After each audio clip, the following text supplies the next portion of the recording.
ஒருவேளை இவர் வந்து பிஜேபியோட பி டீமா இருப்பாரோ அப்படின்றது வந்து இதாகுது. ஏன்னா நான் வந்து ஒருத்தனை எதிர்க்கிறேன்னா தைரியமா அவனை எதிர்க்கணும். இது வரைக்கும் அவர் வந்து எதையுமே எதிர்ப்பு தெரிவிக்கல. அவர் வந்து ஒன் அண்ட் ஒன்லி என்னைக்கு அட்டாக் பண்ணாலும் ஒன்லி ஸ்டாலின் ஸ்டாலின் ஸ்டாலின் ஸ்டாலின்றாரு. ஆனா பத்தி பேசுறதுக்கு அவருக்கு எந்த யோக்கியதையும் இல்லை. அவர் தான் உதயநிதி சரியான பதிலடி கொடுத்துட்டு இருக்காரு. நான் வந்து காலில் விழுந்து பதவி வாங்கல. அவருடைய மயன் மிதுனை காப்பாத்துறதுக்காண்டியும் அவர் மயனுடைய மாமனார் அவர் சம்பந்தியை காப்பாத்துறதுக்காண்டி தானே இப்ப பிஜேபி கிட்ட போய் அடகு வச்சுட்டாரு அதிமுகவை. ஆனா பிஜேபி வந்து உயர்ந்த ஜாதிக்கு மட்டும்தான் சப்போர்ட் பண்ணுது. ஏன்னா விசிலடிச்சாங்க குஞ்சுங்க தான் இருக்குதாங்க. அவங்க போராட்டத்துக்கும் ஓட்டே கிடையாது. சர்தார் வல்லபாய் பட்டேலுக்கு வந்து 1800 கோடிக்கு செலவு வச்சிருக்காங்க. இங்க வந்து ஒரு பேனா சிலை 25 கோடிக்கு வைக்கிறதுக்கு நீங்க பேசுறீங்க. ஏன் மோடி திறந்து வச்சாரு 1800 கோடிக்கு சிலையை? அங்க போய் அவர் கேட்க வேண்டியதானே? இன்றைய காலகட்டத்தில் வந்து பார்த்தீங்கன்னா பெரியாரிசம், மார்க்சிசம், அம்பேத்கரிசம் இசிகோல் டு திருமாயிசம். இடியை வச்சோ இல்லை இதை வச்சோ மிரட்டி தான் அவங்க வந்து பணிய வச்சாங்க. நான் சேர மாட்டேன்னு. இப்போ நம்மளுடைய தமிழ்நாடு பாலிடிக்ஸ் பொறுத்த வரைக்குமே டெல்லி வந்து இங்கே தான் வந்து கூட்டணி பேச்சுவார்த்தை நடக்கும். ஆனால் எடப்பாடி போய் டெல்லியில் போய் கூட்டணி பேச்சுவார்த்தை நடத்தும் போதே தெரியும் இது எப்படி இருக்குன்னு. அவருக்கு ஒன்றும் தெரியாது, நடிக்கிறது தவிர வேறு எதுவும் தெரியாது. அவர் சொல்கிற கருத்துலாம் நம்ம பதிவு சொன்னோம்னா அந்த கட்சிக்கு அசிங்கம். தமிழ்நாடு மொத்தமா நீட்டை வந்து எதிர்க்கிறாங்க. இவங்க எப்படி இந்தியை வந்து இங்க திணிக்கணும்னு பாக்குறாங்களோ அதே மாதிரி நீட்டையும் திணிச்சிட்டாங்க. உதயநிதி அவர்கள் வந்து என்ன சொன்னாங்கன்னா 2021 நீட்டெல்லாம் ரத்து பண்றேன்னு சொன்னாங்க. ஆனா இன்னி வரைக்கும் ரத்து பண்ணல. அதை பத்தி விஜய் வந்து தொடர்ந்து விமர்சிச்சுட்டே இருக்காரு. அதை பத்தி உங்களோட கருத்து என்ன? அவருக்கு ஒன்றும் தெரியாது, நடிக்கிறது தவிர வேற எதுவும் தெரியாது. அவர் சொல்ற கருத்துலாம் நம்ம பதிவு சொன்னோம்னா அந்த கட்சிக்கு அசிங்கம். பிஜேபி சர்க்கார் தான் அதை இது பண்ணணும். ஆனா இவங்க சட்ட போராட்டம் நடத்திட்டு இருக்காங்க. மக்கள் கிட்ட கோடிக்கணக்கான கையெழுத்து வாங்கி கொடுத்துருக்காங்க. அதை வந்து கோர்ட்ல ப்ரொடியூஸ் பண்ணியிருக்காங்க. நல்ல பலன் கிடைக்கும். பட் அது மத்திய அரசு தடுக்கிறதுனால அது செய்ய முடியாம கண்டிப்பா அடுத்த வாட்டி வரும்போது கண்டிப்பா முதல்வர் ஸ்டாலின் செய்வாங்க. இல்ல பண்றேன்னுறாங்க. அது வந்து மேல் தரத்துல பேச்சு போயின்னு இருக்கு. தமிழ்நாடு மொத்தமா நீட்டை வந்து எதிர்க்கிறாங்க. இவங்க எப்படி இந்தியை வந்து இங்க திணிக்கணும்னு பாக்குறாங்களோ அதே மாதிரி நீட்டையும் திணிச்சிட்டாங்க. காலப்போக்கில் மாறும்னு நம்பிக்கை இருக்கு. நீட்டு ரத்து பண்றதும் அதை லெஸ் பண்றதுக்கும் ஃபுல் பவர் கவர்மெண்ட் ஆஃப் இந்தியாவில் தான் இருக்குது. இவங்க கேட்கறாங்க நீட்டு சேவை நாங்க ஆட்சிக்கு வந்தா நீட்டு சேவை ரத்து பண்ணதுக்கு முயற்சி எடுப்போம்னு சொன்னாரு. இல்ல ரத்து பண்ணிட்டு கூட சொல்லியிருப்பாரு. ரத்து பண்ற பவர் தனி மாநிலத்துக்கு கிடையாது. ஆனா பிஜேபி வந்து உயர்ந்த ஜாதிக்கு மட்டும்தான் சப்போர்ட் பண்ணுது.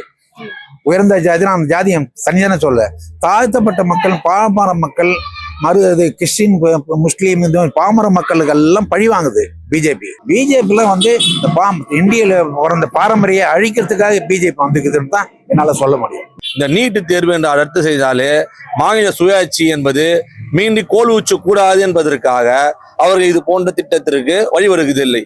2021 அப்ப சொன்ன காரணம்னா மீண்டும் 2024 வந்து நாடாளுமன்ற தேர்தலில் வந்து பாத்தீங்கன்னா காங்கிரஸ் வரும். காங்கிரஸ் வந்தால் அப்போ நம்ம இங்க இருக்கிற பிரசிடென்ட், பிரைம் மினிஸ்டர்ஸ் இருக்கிற வச்சு இந்த சட்டத்தை நம்ம இம்ப்ளிமெண்ட் பண்ணலான்றதுக்காக கொடுத்த வாக்குறுதியாது. இப்போ வந்து இபிஎஸ் வந்து தொடர்ந்து உதயநிதியை ஏதாவது ஒரு வகையில விமர்சிச்சுட்டே இருக்காரு. அதை பத்தி என்ன நினைக்கிறீங்க? ஏதாவது ஒரு செய்யணுன்றதுக்காக செய்யறாரு. அவர்கிட்ட ஒண்ணும் இல்லை. அதனால அவர் உதயநிதி கிட்ட போயிட்டு இருக்காரு.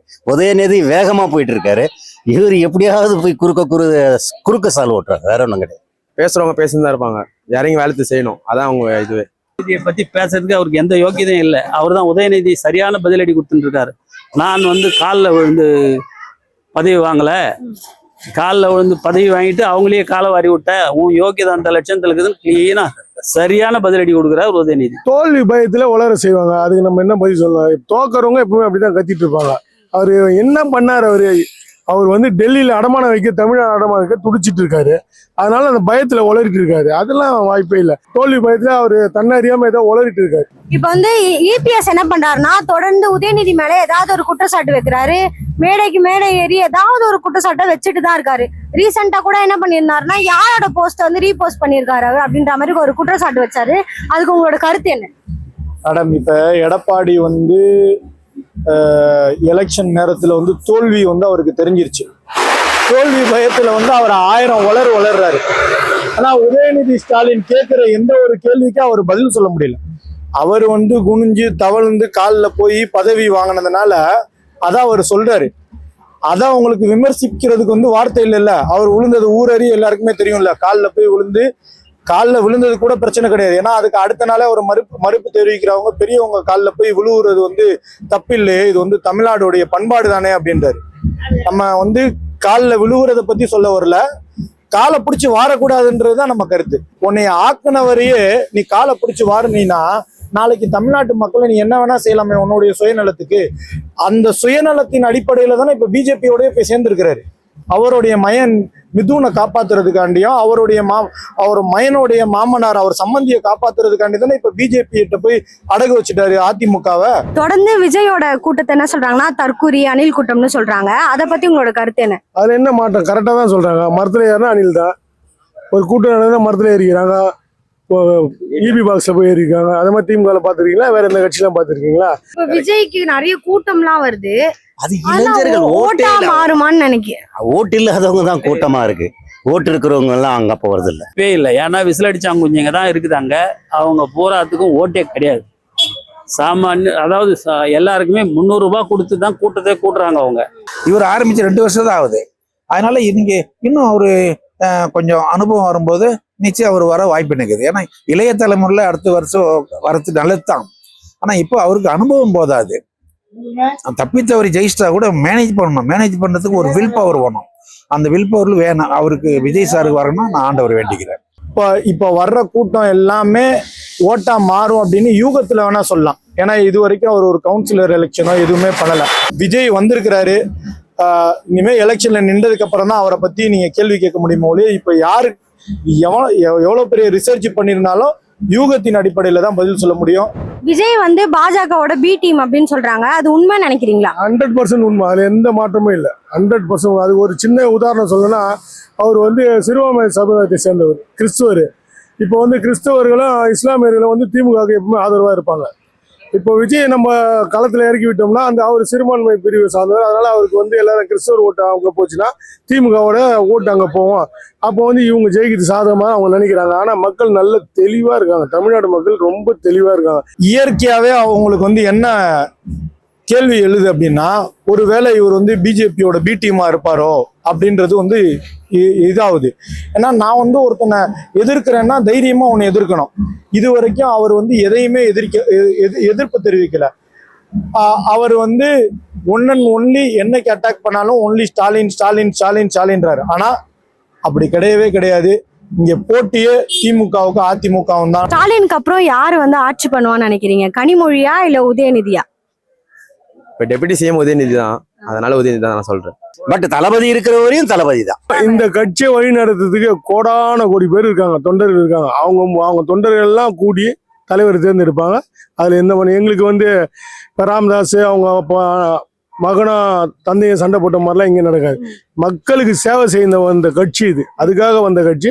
அதனால அவங்க தலைவர்களை வந்து முதல் கட்ட தலைவர்கள் எல்லாம் ஒன்னா கூடி தேர்ந்தெடுப்பாங்க. அதுல எந்த சந்தேகமும் உங்களுக்கு வேணாம். இது வந்து கட்சி சார்பா முடிவு எடுக்கிறது கிடையாது. அவங்க எம்எல்ஏ வந்து செலக்ட் பண்றது தான். மெஜாரிட்டியின் அடிப்படையில தான் இதை செலக்ட் பண்ண முடியுமா ஒழிய இப்ப நானோ நீங்களோ வந்து ஒரு ஆளை வந்து கட்சி சார்பா இவங்களை வந்து சிஎம் மாதிரி இவங்களை வந்து டெப்டி சிஎம் மாதிரின்னு சொல்லவும் முடியாது. அது சொன்னாலும் அது வேஸ்ட். நடைமுறை என்ன? எம்எல்ஏ மெஜாரிட்டி எம்எல்ஏ யாரை சப்போர்ட் பண்றாங்க? அது மெஜாரிட்டி எம்எல்ஏ மக்களால் தேர்ந்தெடுக்கப்பட்ட எம்எல்ஏ யாரை வேணாலும் செலக்ட் பண்ணலாமே. அது வந்து கனிமொழியா இருக்கலாம், அது வந்து டெப்டி சிஎம்மா இருக்கலாம், இல்ல துரைமுருகனா இருக்கலாம், இல்ல அவங்க கட்சியில யாரை அவங்க வந்து நல்ல ஆட்சி செய்வாங்கன்னு நம்புறாங்களோ செய்யலாம். ஆனா ஒரு பொதுமக்களா ஸ்டாலின் தொடரட்டும். பேனாசில இந்த வாட்டி வைக்க முடியல. அடுத்த எலெக்ஷன்ல ஜெயிச்சாங்கன்னா அதை வைப்பாங்கன்னு நினைக்கிறீங்களா? மக்கள் விரும்பினா அது கண்டிப்பா வரும். மக்களோட ஆதரவு இருந்தா கண்டிப்பா வரும். அதில் எந்த மாற்று கருத்தும் இல்லை. நாங்கள் வந்து யார் வழி கட்டாயமாக எதையும் நாங்கள் செய்ய மாட்டோம். எல்லா மக்கள் ஆதரவோடு தான் நாங்கள் செய்வோம். அது வந்து பாத்தீங்கன்னா திமுகவோட கொள்கை அது, ஓகேவா? அது வந்து அவங்க நிச்சயமா பண்ணுவாங்க, பண்ண மாட்டாங்கன்றது காலம் பதில் சொல்லும் நிச்சயமாக. வைக்கிறேன்னு சொன்னாங்க, அதுக்கான முயற்சிகள் பண்ணாங்க, ஆனா இடையில நிறுத்திட்டாங்க. அது என்ன காரணம் அப்படின்றது அவங்களுக்கும் தெரியும், மற்றவங்களுக்கும் தெரியும். அதனால அதை பத்தி சர்தார் வல்லபாய் பட்டேலுக்கு வந்து 1800 கோடிக்கு செலவு வச்சிருக்காங்க. இங்க வந்து ஒரு பேனா சிலை 25 கோடிக்கு வைக்கிறதுக்கு நீங்க பேசுறீங்க. ஏன் மோடி திறந்து வச்சாரு 1800 கோடிக்கு சிலையை? அங்க போய் அவர் கேட்க வேண்டியதானே? கேட்கலாம்ல. அவர் வந்து நம்ம தமிழ்நாட்டுக்கு உழைச்சிருக்கிறாரு. அது தமிழ்நாட்டுக்கு உழைக்கிறதுக்காண்டி அவருக்கு வந்து வச்சு அவரை வந்து நம்ம தலைவர்களை வந்து அடுத்த சந்ததியினர் வந்து மறந்துடக்கூடாது. அவங்களுக்கு நினைவூட்டுறதுக்காண்டி இதில் வைக்கிறதுனால ஒன்றும் தப்பில்லைன்றது தான். டிஎம்கே கூட கூட்டணி வைக்கிறதுக்கான காரணம் என்னவா இருக்கும்னு நினைக்கிறீங்க சார்? டிஎம்கேவோட கூட்டணி வைக்கிறதுக்கு காரணம் என்ன பார்த்தீங்கன்னா, கொள்கை ரீதியான கூட்டணி. இன்றைய காலகட்டத்தில் வந்து பார்த்தீங்கன்னா பெரியாரிசம், மார்க்சிசம், அம்பேத்கரிசம் இசிகோல் டு திருமாயிசம், இந்த 3 கோட்பாடுகளை உள்வாங்கி பயணம் பண்ணக்கூடிய எங்கள் தலைவர் எழுச்சி தமிழரோட கொள்கை கூட்டணி, எங்கள் மதசார்பற்ற போற கூட்டணி தலைமையில் இந்த கூட்டணியை வெற்றி அடைவதற்கு எங்கள் அண்ணன் எழுச்சி தமிழர் எப்போது உடனிருந்து வெற்றி அடைய செய்வேன்றது எங்கள் கடமை என்றது கொள்கை கூட்டணியில் நாங்கள் இருக்கோம். திமுக காங்கிரஸ் கூட்டணி எந்த அளவுக்கு நல்லா இருக்குன்னு நினைக்கிறீங்க? மேடம், இது வந்து இயற்கையா அமைஞ்ச கூட்டணி, அது எல்லாருக்குமே தெரிஞ்சதானே. ஏன்னா இப்ப வந்து எடப்பாடி வந்து எப்படி இது பண்ணாருன்னு தெரியும். எடப்பாடி வந்து பிஜேபியை வந்து ரொம்ப தரமட்டமா இது பண்ணாரு. ராயபுரம் ஜெயக்குமார்னா வந்து சொன்னாரு, என்னோட நான் தோல்வி அடைஞ்சதுக்கு காரணமே வந்து பிஜேபி தான் அப்படின்னு சொல்லி சொன்னாரு.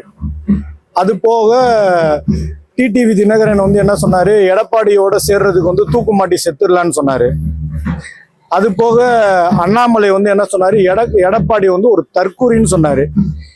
இப்படின்னா இருந்துதான் இப்ப இந்த கூட்டணி வந்து சேர்ந்துருக்காங்க. ஆனா நம்ம கூட்டணி வந்து இது வரைக்கும் எந்தவித பிரச்சனையும் இல்லை, எதுவுமே இல்லை. பல ஆண்டு காலமா வந்து தொடர்ந்து ஒரு மதசார்பற்ற முற்போக்கு கூட்டணியா இப்போ வந்து இயற்கையா அமைஞ்ச கூட்டணி. எல்லாருக்குமே தெரியும் அவங்க எதனால அமைஞ்சாங்கன்னு. இடியை வச்சோ இல்லை இதை வச்சோ மிரட்டி தான் அவங்க வந்து பணிய வச்சாங்க. நான் சேர மாட்டேன்னு.